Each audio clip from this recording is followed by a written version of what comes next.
Hi நண்பா நண்பீஸ். Government எம்ப்ளாயீஸ்லாம் June 30க்குள்ளே இதை பண்ணியே ஆகணும். அது என்ன மேட்டர்ன்னு கேட்டிங்கன்னா, அந்த யூபிஎஸ்ஸா என்பிஎஸ்ஸா எது உங்களுக்கு பென்ஷன் ஸ்கீமாக வேண்டும்ன்ட்டு செலக்ட் பண்ணி ஆகணும். நம்ம இந்தியாவில் இந்த என்பிஎஸ் தான் நடைமுறையில் இருக்குது.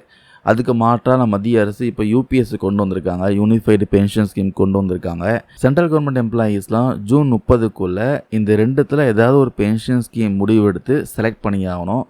என்பிஎஸ்ல இருக்கவங்க யூபிஎஸ்க்கு மாறினா மீண்டும் என்பிஎஸ் பென்ஷன் ஸ்கீமுக்கு திரும்ப முடியாதுன்னு மத்திய அரசு ஏற்கனவே சொல்லியிருக்காங்க. இதனால் லட்சக்கணக்கான சென்ட்ரல் கவர்மெண்ட் எம்ப்ளாயீஸ்லாம் ஒரு விதமான குழப்பத்தில் இருக்காங்க. இந்த குழப்பம் தெளிவணும்னா என்பிஎஸ் யூபிஎஸ் பற்றி ஃபுல்லாக அண்டர்ஸ்டாண்ட் பண்ணி ஸ்டடி பண்ணால் மட்டும்தான் ஒரு ஃபைனல் டிசிஷனுக்கு நீங்கள் வர முடியும்.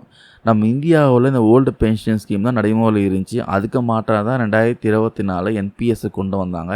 இப்போ இந்த என்பிஎஸ்க்கு மாற்றாக 2025 இந்த யூபிஎஸ் கொண்டு வந்திருக்காங்க. இந்த என்பிஎஸ்லையும் யூபிஎஸ்லையும் இருக்கக்கூடிய சாதக பாதகங்கள்லாம் என்னன்ட்டு இந்த பதிவில் பார்க்கலாம். என்பிஎஸ் பொறுத்த வரைக்கும் அதில் எவ்வளோ அமௌண்ட் இன்வெஸ்ட் பண்ணியிருக்கீங்களோ அதை பேஸ் பண்ணி தான் பார்த்தீங்கன்னா பென்ஷன் கிடைக்கும். அது கூட பங்கு சந்தை பொறுத்து இந்த சந்தை நிலவரம் பொறுத்து பென்ஷன் தொகை மாறும்.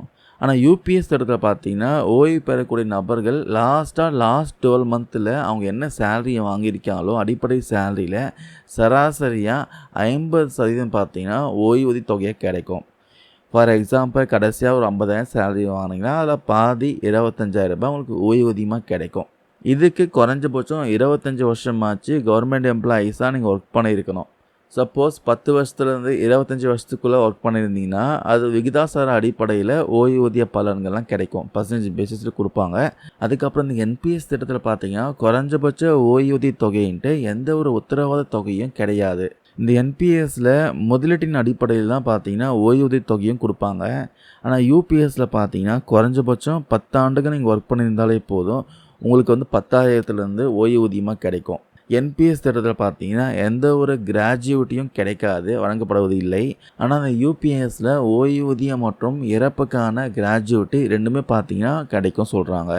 அதுக்கப்புறம் குடும்பத்திற்கான ஓய்வூதியம் பார்த்தா என்பிஎஸ்சில் அந்த ஊழியர் செய்த பங்களிப்பு அது மூலமாக உருவாகி இருக்கக்கூடிய நிதி தொகுப்பு ஆகியவற்றின் அடிப்படையில் தான் பார்த்தீங்கன்னா குடும்பத்திற்கான பென்ஷன் தொகை நிர்ணயம் செய்வாங்க.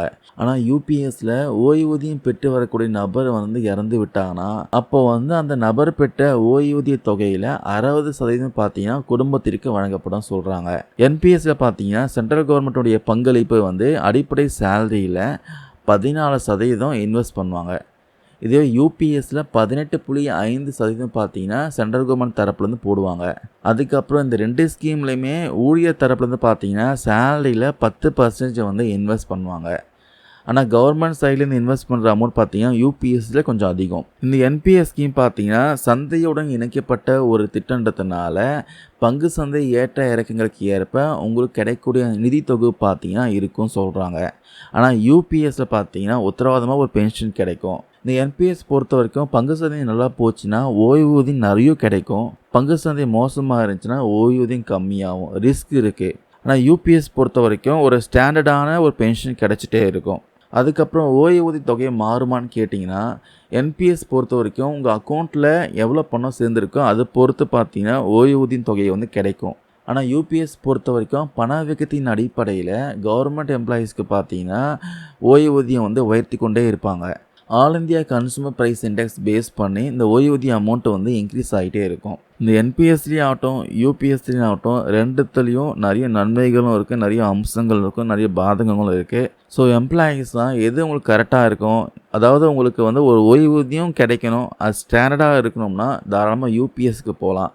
இல்லை உங்களுக்கு ஓய்வூதியம் அதிகமாக கிடைக்கணும்னு எதிர்பார்த்தீங்கன்னா என்பிஎஸ் தேர்வு பெஸ்ட்டாக இருக்கும். ஆனால் அதில் ரிஸ்க் இருக்குது. சந்தை நிலவரம் பொறுத்து உங்கள் பென்ஷன் அமௌண்ட் கம்மியாகிறதுக்கும் வாய்ப்பு இருக்குது. ஸோ என்பிஎஸ்ஸாக கூட யூபிஎஸ்ஸை கம்பேர் பண்ணுறப்போ உங்களுக்கு ஒரு உத்தரவாதமான பென்ஷன் பார்த்தீங்கன்னா யூபிஎஸ்சில் கிடைக்கிது. அது மட்டும் இல்லாமல் பென்ஷன் அமௌண்ட்டும் பணவீக்கத்தின் அடிப்படையில் மாறிட்டே இருக்கும். இதனால் என்பிஎஸ்ஸை விட யூபிஎஸ் ஒரு பெஸ்ட்டான ஒரு ஸ்கீமாக இருக்கும்.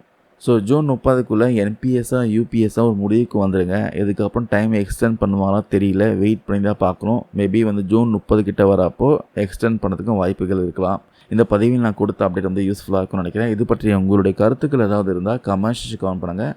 தேங்க்யூ நண்பா நண்பீஸ்.